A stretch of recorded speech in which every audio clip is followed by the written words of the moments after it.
Agnosticism, a Mystrikal perspective, Part 1 of 10. In a world where certainty often crumbles, agnosticism offers a refuge for those navigating the vast unknowns of faith and belief. Agnosticism is not a single, monolithic stance, but a family of positions characterized by the suspension of belief about gods. Broadly, agnostics claim that we lack or cannot have knowledge about the existence of a deity, but this general idea takes many forms. Some agnostics simply acknowledge uncertainty, others actively profess ignorance, and some even lean toward belief or unbelief without claiming proof.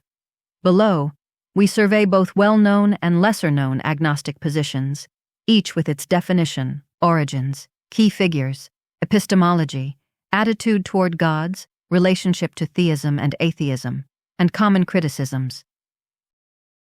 Classic, Huxley's, Agnosticism. Definition. In its classical form, agnosticism holds that the existence or non-existence of gods is unknown and possibly unknowable. Thomas H. Huxley coined the term agnostic in 1869 as an expression of evidentialist caution. One should not claim belief or disbelief without adequate evidence. Huxley defined an agnostic as someone who has entertained the proposition that there are gods, but believes neither that they are true nor that they are false. In other words, they suspend judgment, insisting that without empirical proof, we cannot claim knowledge about gods. Huxley considered agnosticism a balanced approach amidst the scientific and religious tensions of the 19th century. As scientific insights emerged, such as Darwin's theory of evolution, religious debates intensified. Huxley's stance took shape in response to the rigid certainties of both dogmatic atheism and theism. His notion of agnostic atheism highlighted that unbelief, due to lack of evidence, was logical, yet he also emphasized the importance of withholding positive assertion without sufficient proof. This viewpoint traces back to earlier skeptics, such as the sophists and Pyrrho in ancient Greece, who questioned entrenched dogmas. Additionally, Kant's exploration of metaphysics, particularly his idea of a god as an unknowable noumenon, paralleled agnostic themes. Thus, Huxley's approach resonated with a long-standing tradition of cautious skepticism while acknowledging the significant shifts of his era. Representative thinkers. Huxley himself is the archetype. Other 19th-century agnostics included biologists and philosophers influenced by science, for example, T.H. Huxley's admirers. In the 20th to 21st centuries, intellectuals like Bertrand Russell, Richard Dawkins, and Sam Harris have expressed agnostic elements, for example, publicly admitting they cannot know the existence of gods, even while calling themselves atheists. Theologians such as Paul Tillich and Martin Buber also suggested that God is beyond traditional categories, a view akin to agnosticism. Huxley's approach influenced evidentialist atheists such as William L. Rowe and J. L. Mackie, who demanded empirical support for religious claims. Classic agnosticism is evidentialist. Belief should follow evidence. If evidence for gods is lacking or inconclusive, one must withhold assent. It is a negative epistemic claim. We do not know, and we acknowledge that fact. Huxley and followers treated agnosticism as a principle of inquiry, akin to intellectual humility. It holds that knowledge requires justification, since proofs of a god's existence have never been convincing and are, in fact, arguably, even logically impossible. The rational stance is, I do not claim either way. In modern terms, it often aligns with a fallibilist or probabilistic view. Without positive evidence, belief is unjustified. To sharpen this evidential approach, meaningful evidence might include reproducible miracles or phenomena with predictive power that can be consistently observed and tested. For example, a repeatable miracle or an extraordinary event that consistently produces results under controlled conditions would serve as such evidence. Such criteria highlight the falsifiability aspect of agnosticism, moving it beyond mere theoretical caution to defined standards for belief. God concept. Classic agnostics typically remain agnostic about any concept of a God, personal, impersonal, transcendent, or pantheistic. They neither accept a specific deity nor outright reject all concepts of gods. Some lean toward generic conceptions. For example, some ultimate reality might exist, but they generally remain undecided. The focus is not on denying gods, but on affirming the lack of positive knowledge. As one philosopher put it, an agnostic in this sense neither asserts nor denies that gods exist. Relation to theism and atheism. Classic agnosticism is often seen as the middle ground between theism and atheism. It is distinct from positive theism, belief in a god, and positive atheism, belief that no gods exist. By definition, an agnostic neither affirms theism nor affirms atheism as knowledge. However, psychologically, many agnostics lean toward atheism, lack of belief in a god, without denying the possibility of gods, or lean toward theism, hoping for a god, without evidence. This gave rise to hybrid terms, such as agnostic atheism and agnostic theism, below. In practice, historians note that the line between agnosticism and atheism was often blurred, as some atheists proudly labeled themselves agnostic to emphasize humility. Conversely, some theologians, especially in apophatic traditions, describe their faith as agnostic in the sense of embracing an unknown God. Recognizing this spectrum unveils implicit value judgments in calling agnosticism the middle ground. While aiming for neutrality, this position can be swayed by psychological inclinations toward atheism or theism, reflecting deeper biases and beliefs. To illustrate this psychological tension, consider a scenario of an individual, Anna, who grows up in a religious family but is drawn to science during her education. On some days, she feels a quiet hope that there might be a divine presence guiding her life, echoing her family's beliefs. Yet, when she applies a scientific lens to the world, doubt creeps in, making her question those very beliefs. This internal dialogue represents the agnostic's journey, navigating between belief and doubt. Therefore, understanding this spectrum is crucial, as it impacts individual and collective approaches to spirituality and existential questions. Critiques. Critics have variously attacked classic agnosticism as either empty, just fence-sitting, or inconsistent. Theists sometimes argue that agnostics secretly lack faith or hope. Atheists often retort that agnosticism is just atheism with a fig leaf. After all, most agnostics do not pray and live indistinguishably from atheists. Philosophers like William James have objected that sincere agnosticism is psychologically challenging, and that people tend to believe or doubt in proportion to their assessment of the evidence.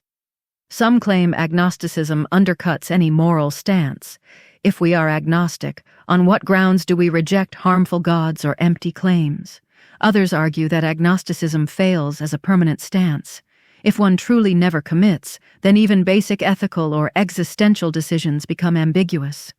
In short, classic agnosticism is praised for its humility, making no claims too bold, but criticized for seeming indecisive or for implying faith by omission when it favors non-belief due to a lack of evidence. Agnosticism, a Mystrikal Perspective, Part 2 of 10. Strong or hard versus weak or soft agnosticism. Within agnosticism, two flavors are often distinguished. Strong agnosticism asserts that no one can ever know whether a God exists, as our cognitive limitations inherently constrain human understanding. This stance is rooted in the belief that, in principle, knowledge of such a transcendent reality surpasses human capacity. Weak agnosticism merely states that we currently do not know whether gods exist. The existence of gods is unproven, but it could conceivably be known, for example, through future evidence or revelation. As one overview explains, strong agnostics state that everyone is always obliged to suspend belief. They see evidence for and against gods as inherently inconclusive. Weak agnostics hold that suspension of judgment is rational for now, given neutral or ambiguous evidence, but admit that some people in some situations could be justified in taking a side. In other words, if someone truly had compelling personal evidence of the divine, a weak agnostic could accept it, whereas a strong agnostic would remain unconvinced no matter what. Historical context. The strong and weak distinction is relatively modern and philosophical, 20th to 21st century. It formalizes Huxley's insight into different degrees of doubt. Some draw parallels to Kant's transcendental agnosticism. Gods are unknowable a priori. It has been discussed by philosophers, such as Graham Oppy and others, who explore whether suspension is universal or situational. In practice, most lay agnostics are weak. Few claim absolute unknowability. Representative thinkers. Weak agnosticism is common among scientists and educated secularists. They admit, "I do not know, and I do not see evidence, but if I did, I would accept it." Many public intellectuals, for example, Stephen Jay Gould with his non-overlapping magisteria, or Jane Friedman on suspended judgment, hold this stance. Strong agnosticism is rarer, perhaps implied by thinkers such as Arthur Schopenhauer or David Hume, who highlighted the inherent limitations of human reason regarding the divine. Some contemporary skeptics echo it. We can never know a God, ever. Epistemological stance. Both are skeptical but differ in confidence. Strong agnostics treat the question of a God as a metaphysical speculation with no verifiable evidence, akin to asserting that it is inherently unknowable whether X is true. Weak agnostics follow normal scientific thinking. We simply lack evidence so far, so we withhold belief temporarily. Critically, weak agnosticism allows that evidence could tip the balance, whereas strong agnosticism views any evidence as necessarily inadequate, as if God concepts are insulated from proof or disproof. God concept. Strong agnostics typically say that any concept of a God, personal, impersonal, transcendent, etc., lies beyond human comprehension. Even if something ultimate exists, we cannot claim to grasp it. Weak agnostics stay agnostic about a God by default, but would accept a particular conception if compelling proof emerged. For example, a weak agnostic might say, "I currently see no proof of an interventionist personal God, but if tomorrow a rock started speaking prophecies, I would reconsider." Relation to theism and atheism. Both are forms of non-commitment. A strong agnostic is the quintessential neither nor, rejection of both theism and atheism as a known truth.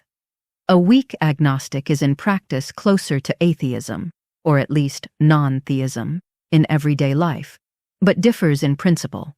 They acknowledge theism as a possible reality. Some philosophers even refer to strong agnosticism as strict agnosticism, and weak agnosticism as soft agnosticism. Importantly, a weak agnostic might psychologically be an atheist, no current belief, or a theist, faith without proof. A strong agnostic typically feels more like an atheist skeptic, since no evidence can ever count. Critiques. Strong agnosticism is often criticized as overly stringent. Critics ask, if we say nothing is ever knowable, then how can we justify any beliefs at all? It can slide into radical skepticism, where even mundane knowledge is called into doubt. Additionally, some argue that it begs the question by stipulating that a God-proof argument is impossible without demonstrating why. Weak agnosticism is accused of being indecisive. Theists argue that it is merely a covertly unbelieving stance presented in polite terms.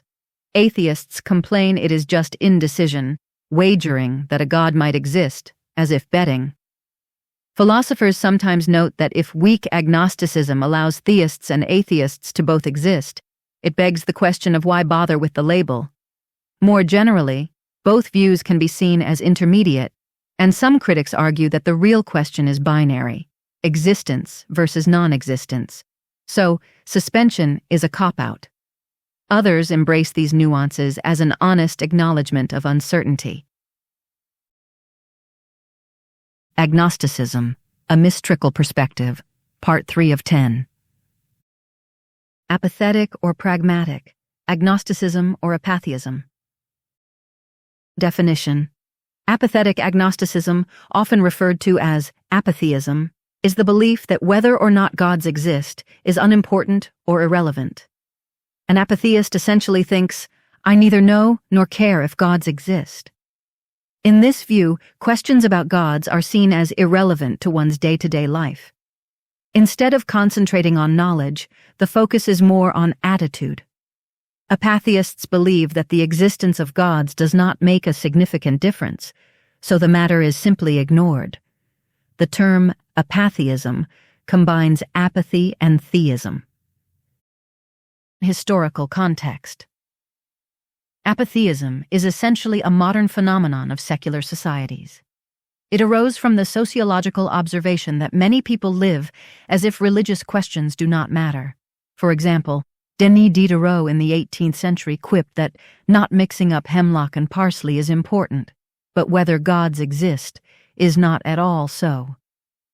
The concept was formalized by thinkers such as Stuart Johnson in the 1970s and attracted attention from popular secular writers. For example, Jonathan Rauch's essay, Let It Be.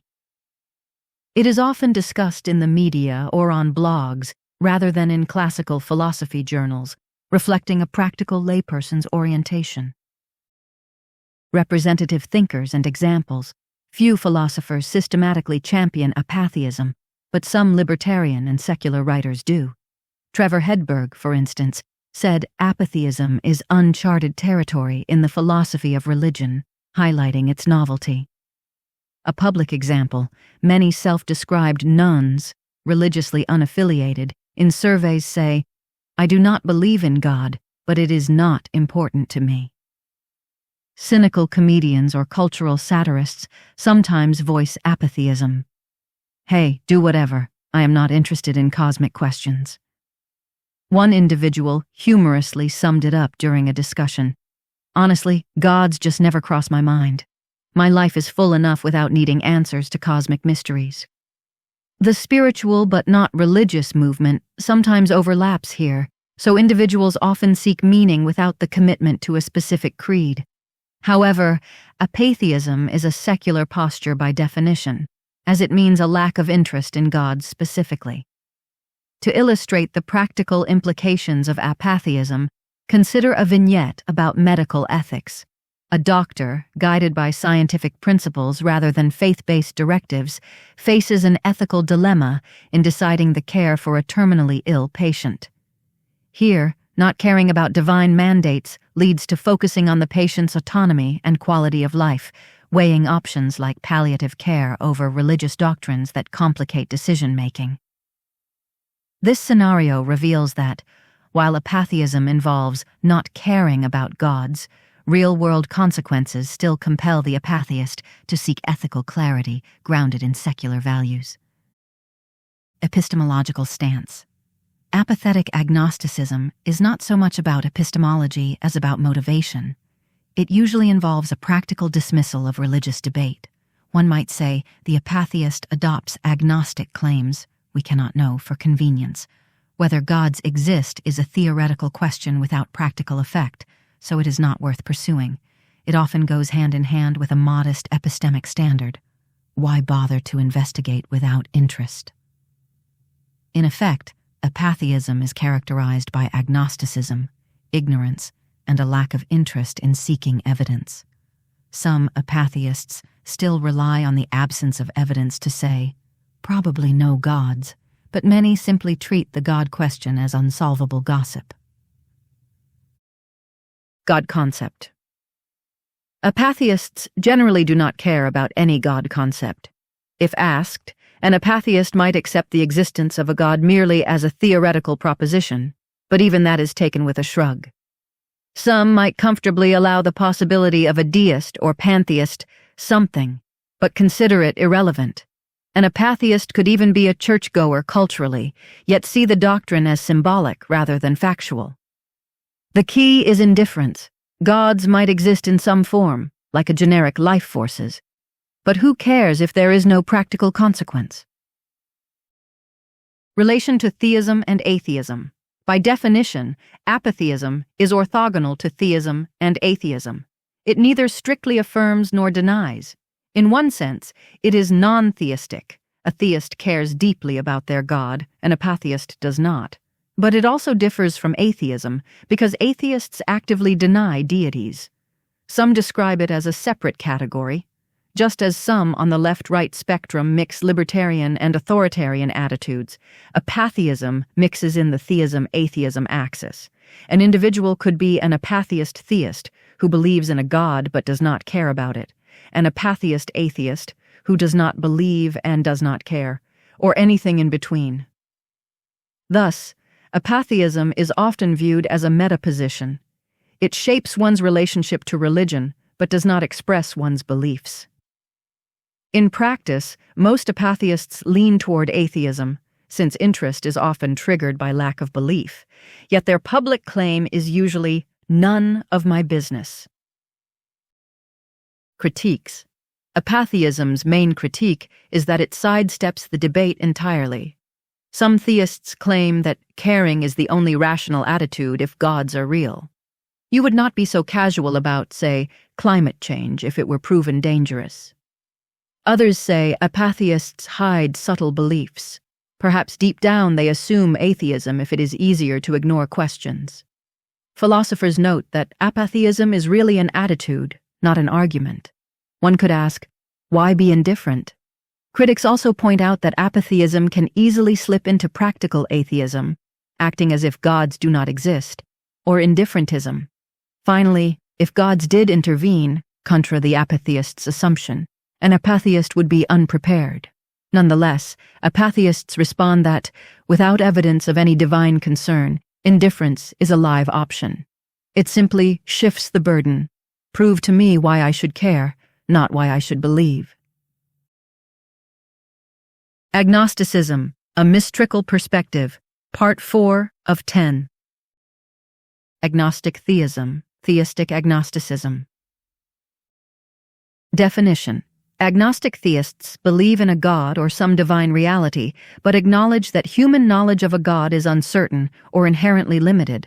In other words, one has faith without claim to specific knowledge or rational proof. Philosophically, agnostic theism is often defined as the belief in the existence of one or more gods, accompanied by an admission that we cannot know for sure. This stance essentially splits theism into two parts: belief in a God on one hand and knowledge claims on the other. An agnostic theist says, I believe, but I do not claim to know. This position is steeped in ancient tradition. Many religious traditions have strands of apophatic theology, also known as negative theology, common in Eastern Orthodoxy, Sufism, and certain forms of Christian mysticism, in which a god's essence is considered ineffable. In Hellenistic times, Cicero and others argued for the unknowability of the divine, though still believing in it. In the 19th and 20th centuries, as science eroded traditional proofs, some believers adopted an explicitly agnostic tone. For example, Oxford dons such as Leslie Weatherhead and theologian Karl Barth stressed faith over rational assurance. They might be termed agnostic theists. More recently, writers like J.L. Schellenberg have discussed forms of skeptical religion akin to agnostic theism, though Schellenberg himself leans towards atheism in the end. In popular usage, someone might say, I have faith, but I would never insist I know a God exists. Representative thinkers, fideists such as Søren Kierkegaard, 17th-century Danish philosopher, claimed that faith transcends reason. If anything is true about a God, it is beyond rational proof. Kierkegaard's leap of faith concept is akin to agnostic theism in spirit. Pseudo-Dionysius the Areopagite, 6th to 7th century, wrote that a God is so beyond comprehension that our words only tell us what a God is not, Apatheticism. Modern examples are less prominent in academic philosophy, but some mainstream believers hold agnostic theist views. For instance, Professor Paul Moser, contemporary philosopher, has defended a theism that admits uncertainty. Many ordinary religious people, including some scientists like Francis Collins, essentially practice agnostic theism, trust or worship a god, but concede that faith is a gift, not evidence. Epistemological stance. Agnostic theists value faith or spiritual experience over empirical proof. They may adopt a fideist epistemology, where divine truths are known through revelation, intuition, or inward conviction rather than through sensory data. They acknowledge that philosophical arguments for the existence of gods are inconclusive. Some might say human reason cannot reach a god, so belief is held despite, or partly because of, that mystery. Epistemically, they often emphasize negative knowledge. We cannot know what a god is, only what a god is not, so-called negative theology. This contrasts with evidentialist agnostics. An agnostic theist believes in gods non-materially, so evidence is not the primary standard. God concept. In agnostic theism, a god is usually seen as real and active, but ultimately mysterious. Often, gods are personal or relational, since the person is a believer, but also transcendent, beyond complete comprehension. For example, an agnostic theist might pray to Jesus or Allah yet say, "We will not understand our God's ways fully." This kind of agnosticism often comes with metaphysical humility. Attributes like a god's will, purpose, or even existence might be affirmed, but details, like the afterlife or divine plan, are seen as mysterious. Relation to theism and atheism. Agnostic theism is a form of theism, it believes in gods, but is epistemically agnostic about knowledge claims. Theism, as traditionally defined, is the belief in a god or gods. Agnostic theists also fit this definition. Compared to atheism, they are at the opposite end. An agnostic atheist disbelieves, whereas an agnostic theist believes. Both express uncertainty. Some scholars point out that an agnostic theist is essentially a believer who openly accepts doubt. In practice, agnostic theists often function indistinguishably from believers in religious communities, except that they might openly say, "I do not know, I just have faith." Critics, especially secular ones, argue that agnostic theism is merely a matter of faith over reason, belief without evidence. It might be accused of irrationalism, choosing to believe without support. Some philosophers argue that it is self-defeating. If one genuinely believes that gods exist, why not claim knowledge of them or seek further evidence? Theistic apologists often counter that religious truths are of a different kind, mystical or experiential, and not subject to the same epistemic rules. Others say agnostic theism can become vacuous. Any vague thing could count as a god, so what are you really committed to? Nonetheless, defenders reply that humility about human limits is virtuous, and that many religious people naturally hold this mix of belief and doubt. Agnosticism, a Mystrikal Perspective, Part 5 of 10. Agnostic Atheism. Definition. Agnostic atheists do not believe in gods, atheism, but also do not claim to know for sure that gods are absent, agnosticism. In other words, they lack theistic belief while acknowledging that absolute knowledge is unavailable. Formally, agnostic atheism is defined as a combination of atheism and agnosticism, the view that one does not believe in any gods, but also does not claim certainty on the matter. It is sometimes phrased as non-belief plus epistemic humility. Historical context. This term became noted in the 20th century. One early articulation is Robert Flint's 1887-88 lecture, published in 1903, in which he reasoned that if one investigates and finds no evidence of a god, one might become an atheist by default, yet still admit that one cannot know the metaphysical truth. In casual talk, figures like Ingersoll and Huxley often blurred lines. Huxley himself said, "I am agnostic, I do not pretend to know," but he lived like an atheist. In modern debates, many prominent new atheists, Dawkins, Harris, etc., identify more as agnostic atheists. They assert a God's improbability but usually acknowledge they cannot prove a negative. For instance, Sam Harris has argued that labeling yourself as an atheist as believing there are no gods is semantically pointless. He prefers atheist by lack of evidence, which is essentially agnostic atheism. Representative thinkers. Many contemporary atheists fall into this category. Philosopher A. C. Grayling often describes himself as an agnostic, but argues strongly against religion. Ingersoll, 19th century orator, declared, "An agnostic is an atheist who does not have enough evidence." Anthony Flew, before he became a deist late in life, famously said that being an atheist is simply the default, no-belief position until evidence appears. This is agnostic atheism. The SEP notes that some atheists proudly call themselves agnostic atheists. It is also the usual stance of philosophers who point out that they cannot prove that gods do not exist, but find it reasonable not to believe in gods. An agnostic atheist's epistemology is skeptical and evidence-based, leaning toward disbelief. They treat belief in gods like any empirical hypothesis. No evidence equals no belief. Crucially, though, they acknowledge that logically, one cannot absolutely disprove every conception of deity, so there remains a sliver of uncertainty. Many agnostic atheists adopt a probabilistic or Bayesian stance. We assign a low probability, ranging roughly between 5 to 15%, to gods, given the evidence. As an illustrative example, suppose a prior probability of a god's existence is set at 10%. If new evidence emerges that halves this prior probability, it would drop to 5%. This type of calculation helps make the abstract concept of skepticism more tangible. They will often reverse the burden of proof, arguing that theists must justify their belief with evidence, while non-belief requires no proof. This stance follows thinkers like Bertrand Russell, who held that belief requires evidence, and that without it, non-belief is the default rational position.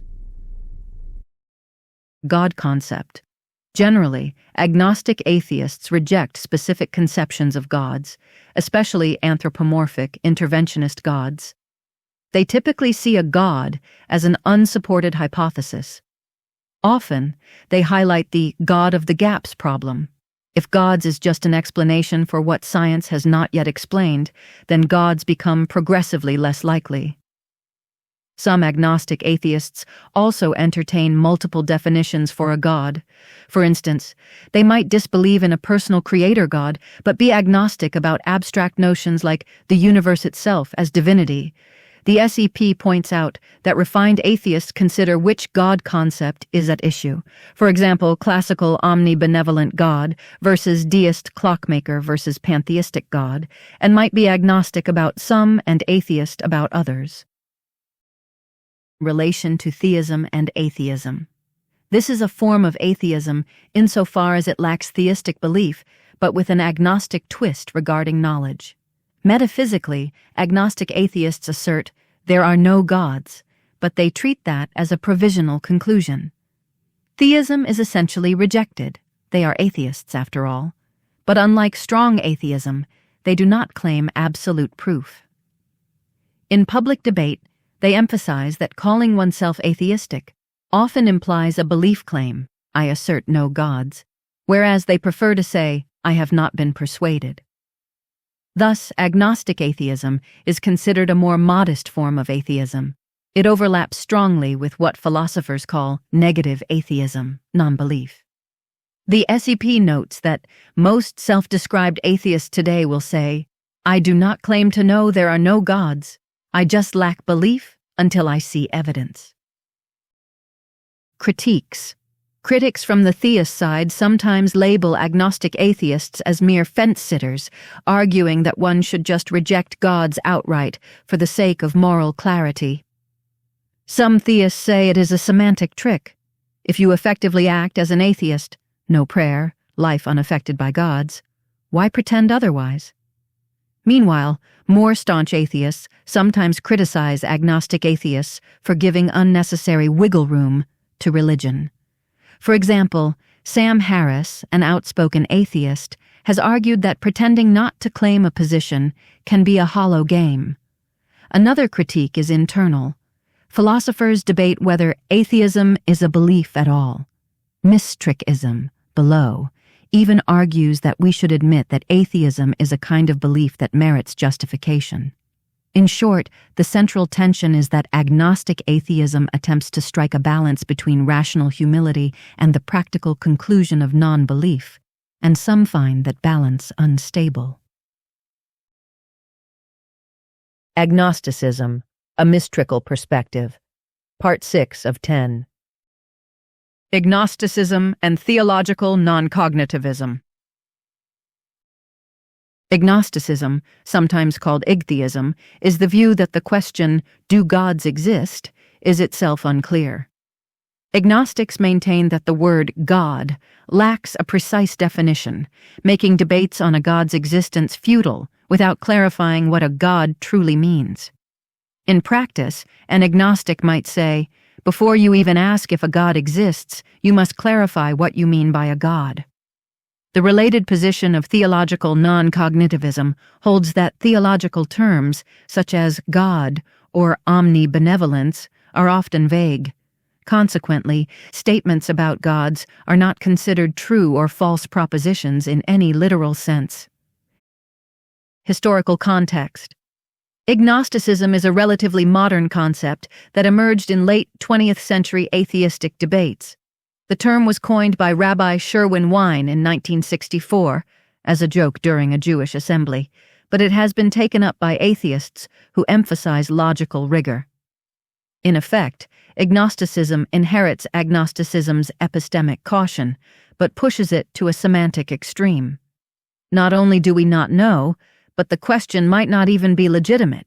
It ties in with philosophical theories of language and meaning, for example, verificationism. If God cannot be empirically defined, then gods exist is not a meaningful claim. Representative thinkers. There are not many academic philosophers known as agnostics. It is more a position on atheist message boards and blogs, and in some atheist organizations. Paul Kurtz, a New York atheist, noted that agnosticism is consistent with both atheism and agnosticism in practice. Anthony Flew and Michael Martin have argued that specific theistic claims are not falsifiable or coherent within non-cognitivism. In theology, this idea has a parallel in negative theology, but there it is employed by believers to describe a God's nature, not by skeptics who doubt whether gods exist at all. Epistemological and conceptual stance. Agnosticism is more about meaning than knowledge. Its epistemology is essentially refusal. The atheist or agnostic who is also agnostic will not even entertain empirical arguments for a God until the concept is clarified. It resembles Kierkegaardian fideism in rejecting rational proofs, but it goes further by dismissing the very framework of evidence if the idea is empty. Epistemically, it requires a definition of a God, often a rigorous, testable one, before proceeding. This ironically makes agnosticism an extreme form of agnosticism. I am agnostic even about how to approach theism. Agnostics typically point out that a God can mean many things, personal being, ground of being, moral force, etc., and that the statement "gods exist" is too vague. They might demand, for example, a definition of a God that either predicts observable consequences or a consistent concept. Many examples of alleged definitions, such as God is love, God is the universe, and God is the sum of laws, are criticized by agnostics as non-explanatory or unfalsifiable. To judge whether the God concept is coherent, agnostics often look for logical consistency, predictive capacity, which allows it to make observable predictions, and experiential testability, enabling personal experience to verify the concept's claims. Unless a coherent empirical concept of a God is provided, agnostics will say, there is nothing to agree or disagree about. God concept. In agnosticism, the God concept is treated as undefined until someone does the hard work of making it precise. The agnostic stance is not, I know gods don't exist, but I don't yet know what claim you're even making. Because God can mean radically different things: a personal being, a ground of being, a moral force, a cosmic mind, a metaphor for nature, and so on. The bare sentence, gods exist, is considered too vague to evaluate. Theological noncognitivism goes further by arguing that many God claims do not express literal propositions at all, meaning they are not straightforwardly true or false in the way ordinary factual claims are. Under this view, definitions like God is love, God is the universe, or God is the sum of laws are often treated as poetic relabelings rather than coherent existence claims with testable content. So, the God concept here is either 1, a placeholder awaiting a clear, internally consistent definition with observable implications, or 2, a non-literal, expressive, or metaphorical form of language that shouldn't be handled as a reality claim until it becomes specific enough actually to cash out as one. Relation to theism and atheism. Agnosticism is often considered an unorthodox form of atheism. Since it denies the meaningfulness of theistic claims, it practically undermines theism. However, by the same token, it undermines classical atheism. If God talk is meaningless, saying gods do not exist is also meaningless. In one sense, an agnostic might be called a super-agnostic. They do not even commit to the atheist side because even atheist presupposes a coherent God concept. As the Wikipedia entry notes, the agnostic position is seen as compatible with both weak atheism and agnosticism. Some atheists describe themselves as agnostic to highlight that they will not debate theism on terms they find nonsensical. Critiques. Agnosticism is criticized by atheists and theists alike. Theists often argue that it is a semantic sidestep. Every discourse requires primitive terms. Insisting on perfect definitions is nitpicking. Many say that meaningfulness stems from usage. Words like a god may not refer to empirical objects, but they still share a common meaning in theology. Philosophers of religion suggest that, if agnostics want a definition, theologians have provided many, though debatable, definitions of a god, so the agnostic must either accept or challenge them. Others argue that agnosticism fails because it can be applied to anything undefined. If causation or beauty are not defined precisely, does that render them meaningless? On the other hand, some apologists accept a form of non-cognitivism, arguing that common conceptions of gods are inherently contradictory, for example, omnipotence paradoxes.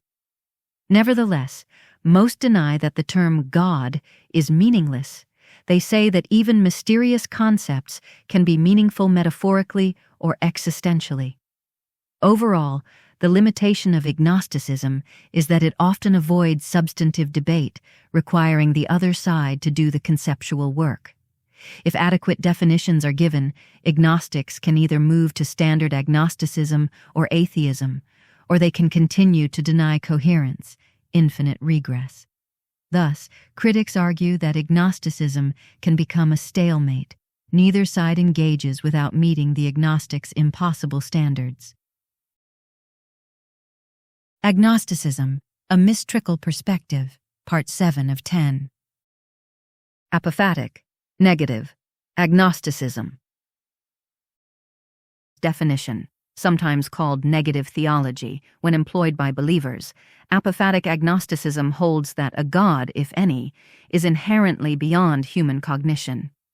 It is the idea that the divine nature is so ineffable that all positive claims about it are speculative. We can only say what a God is not. This differs slightly from agnosticism. Apophatic agnostics do not deny that the concept of a God is meaningful, but rather that complete knowledge of gods is beyond us. Historical and intellectual context. This tradition dates back millennia. Early church fathers, for example, Pseudo-Dionysius, 5th to 6th century, pioneered the apophatic approach. God is a hidden God, unknowable except via negative descriptions. Similar strands can be found in Islam, Al-Ghazali, Hinduism, neti-neti, not this, not that, and mysticism in general. In the 19th century, Edward T. Pusey and others in the Cambridge Platonists echoed it. In modern philosophy, apophatic themes occur when theologians emphasize mystery, for example, Nicholas of Cusa's coincidence of opposites. When apophaticism is combined with doubt, it becomes a kind of agnosticism. Believers trust in a God's existence, but admit it is a mystery beyond concepts. This overlaps with agnostic theism above. Representative thinkers. The classic example is Pseudo-Dionysius, who explicitly wrote that a God is unknowable except by what a God is not. A God is not a body, not changeable, etc.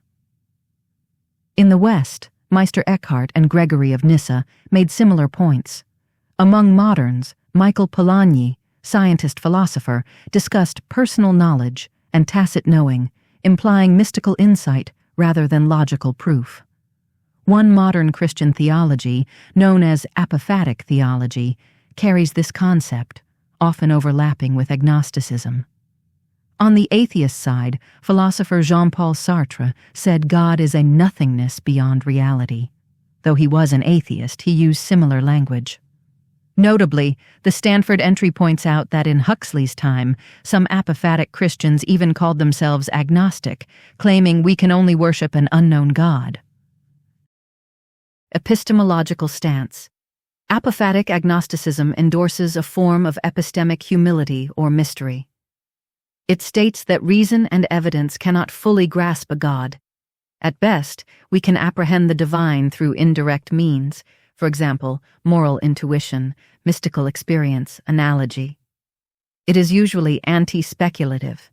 Any dogmatic claim about a God's nature is seen as overstepping. This stance sometimes allows apophatic thinkers to accept a basic metaphysical claim, something ultimate exists, while denying that we can describe it. In practice, apophatic agnostics might skip all the traditional arguments, cosmological, teleological, etc., and instead focus on what we cannot say about ultimate reality. God concept. In this view, gods certainly exist as the ultimate reality or ground of being, but remain inscrutable. All attributes, such as omniscient or love, are metaphorical or point beyond themselves. To illustrate, trying to define a god might be like trying to capture wind in a net, an act that highlights the impossibility and the limits of human comprehension. Some apophatic agnostics use gods as a placeholder term for the mysteries of existence. They might be comfortable praying or meditating in the name of a god, but stop short of intellectualizing the nature of gods. Relation to theism and atheism. Apophatic agnosticism is essentially a form of mystical theism with strong caution. It affirms some transcendent reality, making it theistic in a broad sense, but denies that any definable description of that reality, theism, is entirely knowable. It is not atheistic because it does not rule out the existence of a god. Instead, it suspends the usual theistic beliefs, such as specific revelations or doctrines, out of humility. One could think of apophatic agnosticism as agnostic theism in extreme form, believing but mostly silent on details. It also contrasts with many forms of atheism that focus on rational critique. An apophatic agnostic might say that the debate itself misses the point of divine reality. Critiques. Apophatic agnosticism is sometimes criticized by atheists as a cop-out or evasion. If you say we cannot know, then one might as well become an atheist or embrace a different metaphysics. In religious circles, it can be seen as a dangerous step toward agnosticism or indifference. Philosophically, critics ask, if a God is defined as unknowable, is this any different from saying, I do not know anything? Some philosophers, like analytic Thomists, argue that most apophatic assertions are incompatible with basic logic.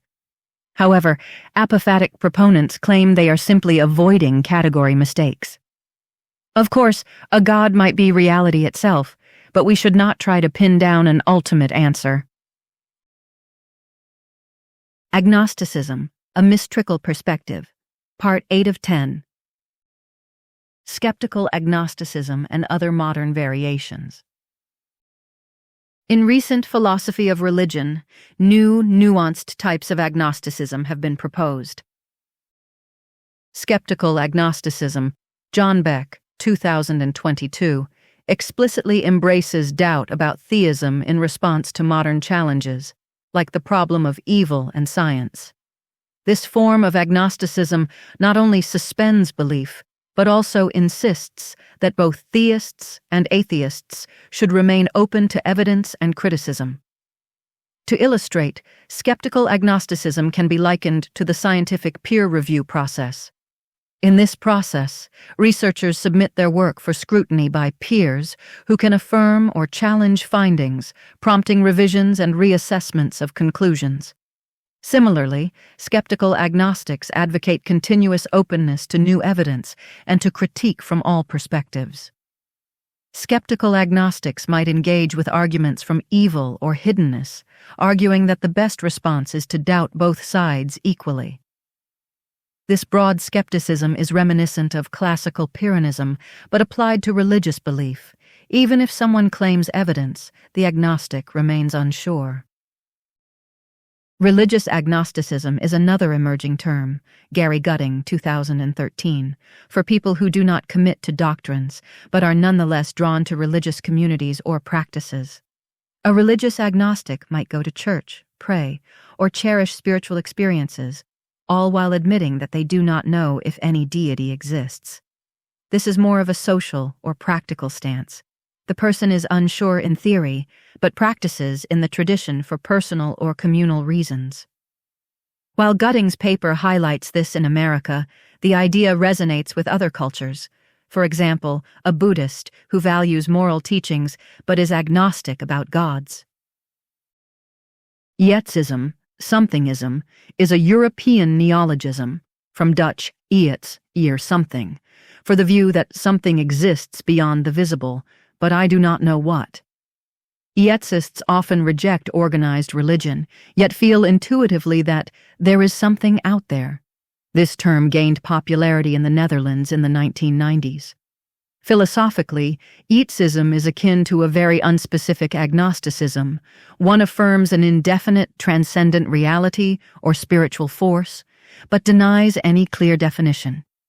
It has been described as a form of agnostic deism, a vague belief in something ultimate, without a commitment to it being a personal god or any particular theology. Ethosism has no famous canonical thinkers. It is more of a demographic label, and surveys have found that many Dutch respondents fit this profile. However, it illustrates a casual agnostic trend in late modernity, yes to mystery, no to dogma. Ultimism, new agnosticism, is a term from the philosopher John Schellenberg, inspired by Huxley's idea, that focuses on the notion of the ultimate rather than a theistic personal God. Schellenberg defines ultimism as the view that something ultimate, a source of all value and reality, exists, yet all traditional theistic language is metaphorical. He argues for a skeptical religion, grounded in doubt about details, but a commitment to the idea of an indeterminate ultimate. This is a form of agnosticism because it suspends beliefs about a God's nature, insisting we must reimagine religion beyond old doctrines. In practice, ultimism resembles a mix of agnostic theism and pantheism. One says, call it what you will, a God, a ground of being, an ultimate value. It is all unknown, but we act as if it is there. Cosmic insignificance, cosmicism, is a fringe notion related to apatheism, the idea that even if a God exists, it is indifferent to humanity. Lovecraft's fiction popularized a kind of cosmic indifferentism. In an agnostic context, one might say, gods might exist, but they do not care, so it is irrelevant to us. Technically, this is more a version of apathetic agnosticism, or a negative view of a God's nature. Connected framework. Recent work in the philosophy of agnosticism suggests all these stances share a minimal agnostic attitude, namely, suspending judgment without evidence. In other words, whether one is a skeptical agnostic, an ethicist, or a religious agnostic, the common core is intellectual humility about the God's question. What differs is the emphasis, for example, rhetoric. Something's nostalgia, Schellenberg's ultimate reality, or practical lifestyle, church attendance with doubt. Recognizing this commonality helps us see, for example, that the difference between agnostic atheism and agnostic theism may be more about what one chooses to do with the question of meaning and morality than about epistemic logic. Critiques and issues. These modern variants can blur lines. Some argue that skeptical religion or ultimism is just rebranding old liberal theology in a new language, and critics worry it is vague. Others say ethosism or religious agnosticism sounds like just being spiritual but not religious. The challenge is that, by broadening agnosticism this way, one could end up merging many very different views. Defenders counter that acknowledging nuance and context is precisely the point. Agnosticism occupies a rich borderland between belief and unbelief. Agnosticism, a Mystrikal perspective, Part 9 of 10. Mystrikism, a case study in agnostic ethos.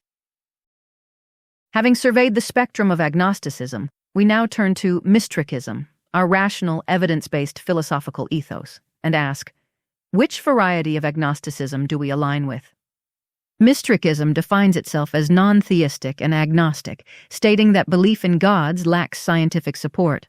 Therefore, our agnosticism naturally leads us to non-theism. In practice, mystrics provisionally disbelieve in gods, citing the absence of evidence. However, they reject the label atheism as too negative and too final, preferring non-theist or simply evidence-driven inquiry. This combination of evidence-based atheism with epistemic humility aligns Mystrikism with agnostic atheism. We treat a God's existence as a hypothesis that so far has failed scientific scrutiny, and so we withhold belief while still calling this stance agnostic rather than dogmatically atheist. In essence, Mystrikism aims for scientific rigor without dogmatic closure, holding on to awe while staying committed to evidence, intellectual humility, and a willingness to revise beliefs when reality demands it. Alignment with agnostic atheism. Mystrikism shares the core epistemology of agnostic atheism. It demands high-quality evidence, as outlined by our Rovertelf criteria for any claim, supernatural or otherwise. After exhaustive searching, no such evidence has appeared, so acting as if gods do not exist is rationally justified. We apply the same standard to other popular superstitions, such as leprechauns, angels, and astrology. No evidence, so conditionally, no belief. This standard becomes especially important when the claim is as sweeping as the God proposition. Its universal scope, paradigm-shifting nature, and profound life-changing implications demand our strictest adherence to scientific principles.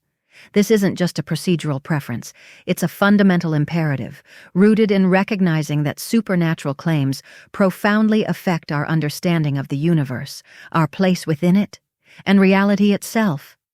Thus, our agnosticism, paired with naturalism, inevitably leads us to non-theism, because we don't know, we provisionally don't believe.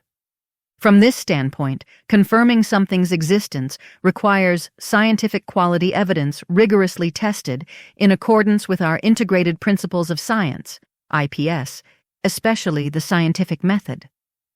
This process validates existence claims by subjecting them to empirical scrutiny. When dealing with negative claims, however, the approach is inverted. Instead of seeking confirming evidence, we examine its sustained absence. That may involve failing to find supporting data, failing to reproduce results via the IPS, or identifying the claim as unfalsifiable, or a combination of all three. It is important to acknowledge that science has, on rare occasions, overturned initial assumptions where the absence of evidence initially misled conclusions. Cases such as the discovery of radio waves or the reversal of ideas about deep-sea ecosystems illustrate that the absence of evidence is not always conclusively indicative of non-existence. Adding these examples shows our commitment to critical humility, maintaining rigorous standards while remaining open to the possibility that future evidence may emerge in unexpected ways. This reasoning aligns precisely with evidentialist or agnostic atheism, where the utter lack of expected evidence functions as qualified evidence of absence. Mystriks echo philosophers like Richard Carrier and Michael Shermer, who argue that science's persistent silence on deities increasingly weighs against their existence. Still, Mystrikism emphasizes that our stance is always tentative and open to change. We remain alert to new data. In this way, our position blends weak agnosticism's maybe with the practical posture of an atheist default. By calling ourselves agnostic non-theists rather than pure atheists, Mystriks spotlight an important point in secular discourse. Even atheism, or non-belief more broadly, is a cognitive stance in its own right, technically a belief. We argue that atheism deserves the same critical scrutiny as any other claim, rejecting the idea that non-belief is exempt from challenge. We believe one must justify a provisional lack of belief with a demonstrable absence of evidence, not simply assume it. This mirrors modern agnostic thinking. Neuroscientist Sam Harris, for instance, says he sees no evidence for a God and therefore withholds belief, but carefully frames this as an inference rather than a metaphysical certainty. Elements from other agnostic positions. While predominantly agnostically atheistic, Mystrikism also borrows elements from other related views. Skeptical cynicism. Like skeptical agnostics, Mystriks scrutinize both theistic and atheistic arguments. Strong atheism, unequivocal denial, is outwardly assertive and too definitive. Instead, it advocates for a humble scientific skepticism, always testing claims against evidence. This mirrors the spirit of Huxley's original agnosticism and contemporary atheist skeptics. Doubt all extraordinary claims, including those of atheism. Rational apatheism. Mystrikism resembles apatheism in its practical irreverence toward gods. Our manifesto clearly states that the God proposition lacks scientific verification, not due to a failure of inquiry, but simply because no evidence has yet been found, a statement of indifference informed by inquiry. We do not say this out of a love for religion, but out of a desire not to waste effort on unsupported claims. In effect, Mystriks live as if gods do not matter, much like apatheists. The key difference is that we care about why they take that stance, demanding justification, whereas an apatheist might not even bother to ask. To illustrate this practical irreverence, consider a Mystrik faced with a moral dilemma involving a business decision that could impact both employees and the environment.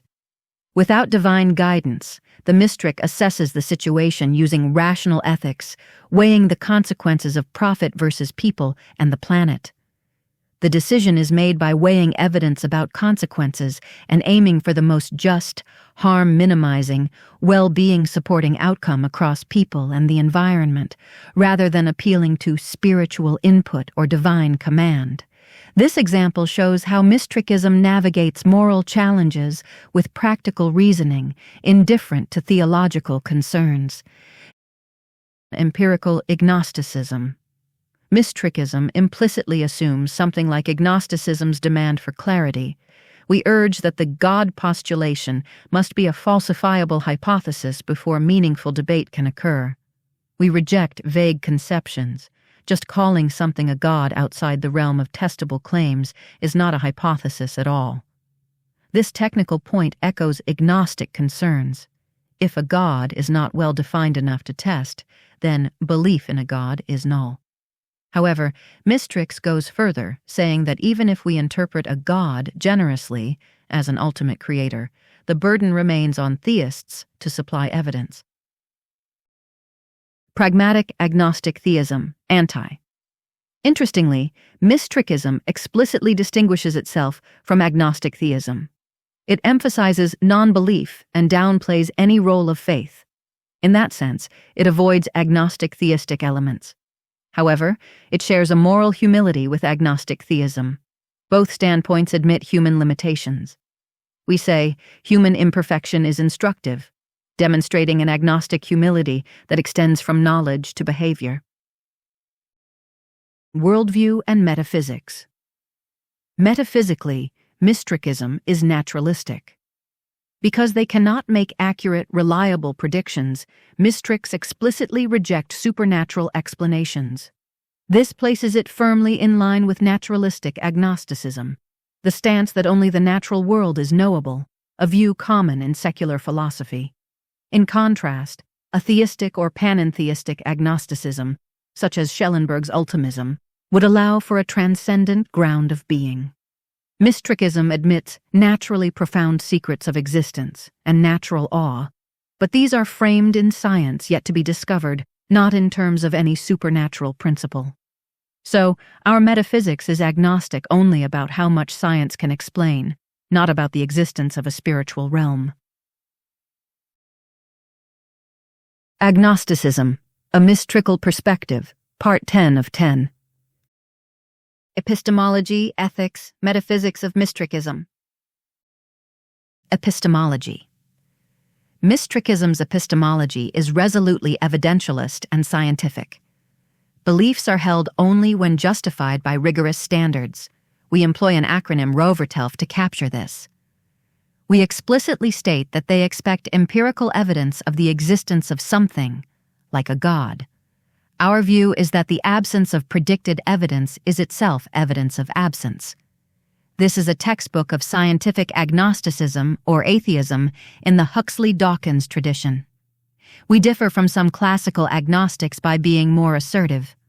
Unlike a pure Huxleyan who might say, "I just do not know," a Mystrik is comfortable saying, "Gods are extremely improbable given the total lack of evidence." Still, we temper that with the term provisional. We would revise if ROVERTELF data emerged. Overall, our epistemology sits at the intersection of agnosticism and atheism. For us, theism has not met the epistemic bar. Our foundations rest firmly on Karl Popper's principles of verificationism and falsificationism. According to verificationism, a claim is meaningful only if it can be empirically verified by rigorous scientific methods, provided it asserts an effect on physical reality. Supernatural claims fail this criterion and remain speculative. Similarly, falsificationism holds that meaningful scientific claims must be inherently disprovable through conceivable observations or experiments. The superstitious propositions of religion, immune by definition from such empirical tests due to claims of omnipotence or omnipresence, are therefore scientifically meaningless, unproven, unjustified, and invalid, relegated to the realm of speculative fantasy. Scientists often label these unfalsifiable assertions as not even wrong, emphasizing their failure to meet minimal scientific standards. Consequently, these conclusions naturally reinforce our stance of non-theism. Despite millennia of theological claims, the God proposition remains neither scientifically verified nor falsifiable. Ethics. Mystrikism carries a strong humanistic ethic. Our manifesto contains principles such as justice, cooperation, and the maximization of well-being. This is characteristic of secular agnostic philosophies, humanists, secular Buddhists, some freethinkers, who derive values from reason and empathy rather than divine command. We strive to apply measurable ethics and a commitment to truth with kindness. There is no hint of moral agnosticism, such as, "We cannot know what is right without a God." Instead, we assume we can discern beneficial consequences through scientific methods and act accordingly. This aligns with many agnostics who treat ethical values as human constructs, agnostic moral realism. The stance is one of responsible non-theism. Even without religious authority, one has a moral framework, echoing the apatheist philosopher Adam Kunz's idea that apatheism can be combined with ethical commitments. Metaphysics and worldview. Mystrikism's metaphysics is naturalistic physicalism. The only mystery is unsolved scientific puzzles and the unexplored universe. We are awed by the complexity and sublimity of nature, but always within a natural worldview. Unlike religious agnosticism, we do not seek meaning in any transcendental source. Our use of the term spirituality is explicitly redefined to mean a rational awe and connection to the universe, not anything supernatural. In this, we are akin to secular humanists, or Einstein's perspective. God is the order of the cosmos, metaphorically speaking, of course. Mystrikism fits with epistemological naturalism, the view that science is the ultimate arbiter of reality. Mystrikism's alignment and unique blend. Mystrikism is best described as a naturalistic, evidentialist, agnostic, non-religious, non-theistic stance, sometimes referred to as weak atheism. We stress the same key commitments as classic agnostic atheism. Belief requires evidence. Absent evidence, conditionally withholding belief is rational. The key difference is that we fully embrace the default disbelief as a working position, whereas classical agnosticism might refrain from even that step. Mystrikism's logic is that we do not know, so we, provisionally, do not believe. Elements from other agnostic viewpoints are present but secondary. The humility and recognition of uncertainty echo Huxley and Kantian agnosticism. The refusal to dogmatize matches skeptical agnosticism. Our pragmatism, not worrying about gods in the absence of evidence, has an apatheist flavor. Moreover, our celebration of mystery in nature gently nods, in secular terms, to the awe experienced by religious agnostics. However, we largely recast them through science. Nature's mysteries replace supernatural ones. In summary, Mystrikism functions as an agnostic atheist system with customized branding. It does not introduce a fundamentally new category of agnosticism. Instead, it exemplifies one end of the spectrum we discussed, strong, evidence-oriented non-belief, while presenting it as a lifestyle and philosophy. Our insistence on epistemic rigor and ethical flourishing is characteristic of many modern secular agnostics, and the union reflects precisely the attitude of, "I live as a non-believer, but I admit I do not know for sure," in an academic, evidence-based identity.